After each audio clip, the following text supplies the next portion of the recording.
6 months into this pandemic and the recovery, it still feels far off. And we spoke to the prospect of a recovery with Exante Data founder and CEO Jens Nordvig. We started by asking him if there is a clear correlation in the data between the spread of the coronavirus and the global economic recovery. Yeah, I think you're very right that initially when we had the first wave, we had a huge spike in cases, we had a huge spike in deaths, and that was followed by lockdown and just dramatic economic impact. In the second wave, or as we maybe even look into third wave in some countries, that relationship is getting much more complex. And the reason really is that the relationship between the cases and then the policy response has changed, right? We have learned that maybe a dramatic full-blown lockdown is not needed, right? So even though we have case spikes, we just went through the alternative data that we track for the Eurozone today. You cannot actually almost see any impact of the case spikes in Europe in all the real-time data that we track. So that's a huge difference compared to the first wave.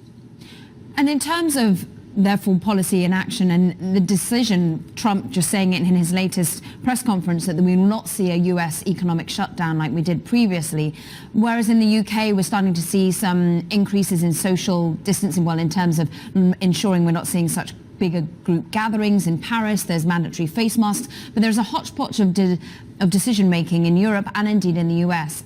How hard is that, therefore, when you don't have a focused response to ensuring that we get the other side of this virus?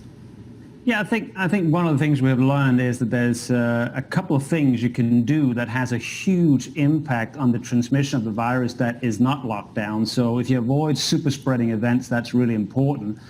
If you wear a mask, that can be very important. That doesn't really hurt activity in the economy that much. So I think what we're seeing now is that those initiatives are being put in place, and that's why the alternative data is not showing a big sort of turn in the Eurozone. I think the question is what is happening with fatalities. So there's a sort of a different attitude towards the virus now where people are relaxed is maybe not the word, but they're not changing behavior as dramatically as they were in March and April. So the question is, if the fatalities start to increase, will that change so we actually have a more forceful response? So in terms of our forecast, we're very focused on forecasting are the fatalities in Europe going to stay around 200, or are they going to go back to a much higher level like we've seen in the US with 1,000 fatalities per day up until a couple of weeks ago?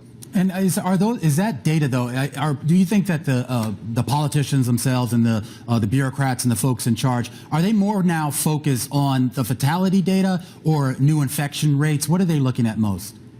Yeah, I think you definitely want to look at the data picture in a holistic way. If you only look at the cases and think that's the sort of true picture over time, you're going to totally miss that testing is different and the demographics of the outbreak is different. We've seen many jurisdictions report that the median age of the cases is going down dramatically, and that's part of the reason why the fatality ratio is down. So I think policymakers are going to be looking at a much broader set of indicators, and I think also policymakers know that the lockdowns that are implemented in the first wave, they are simply not sustainable. Like the economic damage from that lockdown was so severe that any second round lockdown, even if we get to that point, will have to be different in nature. Jens, let's talk about the U.S. context, because I find some of the data to be confusing. If you look at the unemployment rate, it's actually fallen quite a bit faster than sort of anyone had forecast a few months ago.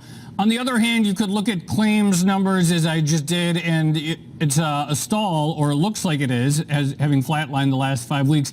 And at various points in this crisis, people have like, oh, the recovery is stalling, but it's not clear. Is even if we're not retrenching hard like we did earlier in the year in March and April, are we running into some sort of ceiling or risk of stall speed growth just because the absolute levels of the virus are still relatively high? I think it's almost like you have a recovery that took place since, it's called, that had sort of two engines to it. The one engine was simply that you had reopening. Activity was allowed to take place in more and more places. Right. But the second engine was the fiscal stimulus.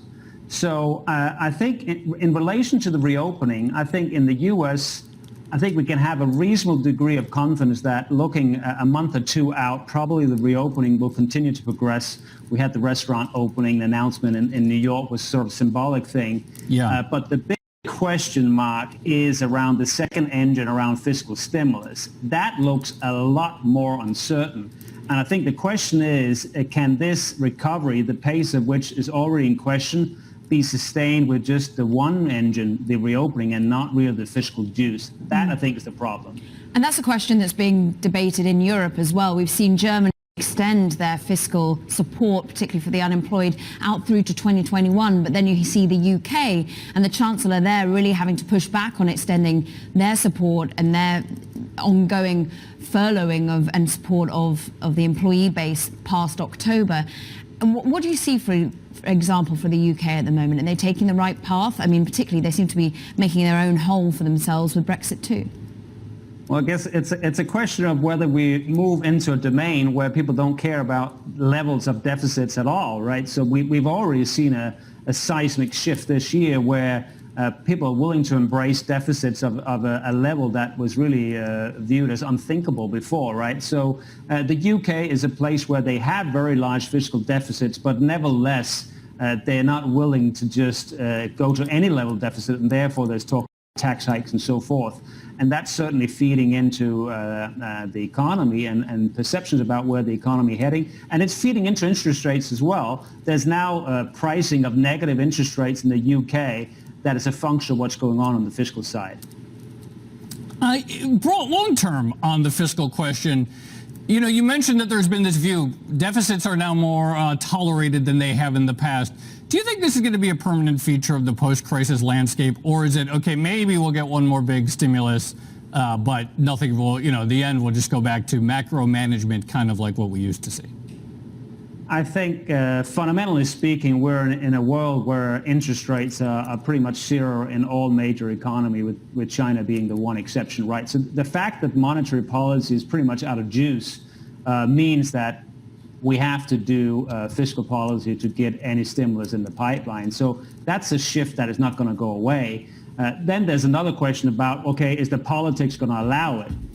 But that's sort of almost like a tactical consideration on top of the fact that fiscal is needed to generate stimulus. That's the only game in town at this point in time. That's it for this episode of What You Missed This Week. If you like the podcast, make sure to subscribe and rate us at Apple Podcasts or wherever you listen to your podcasts. And tune in every weekday to our daily market close show from 3:30 to 5 p.m. on Bloomberg Television and from 4 to 5 p.m. streaming on Twitter. Thanks for listening and have a great weekend.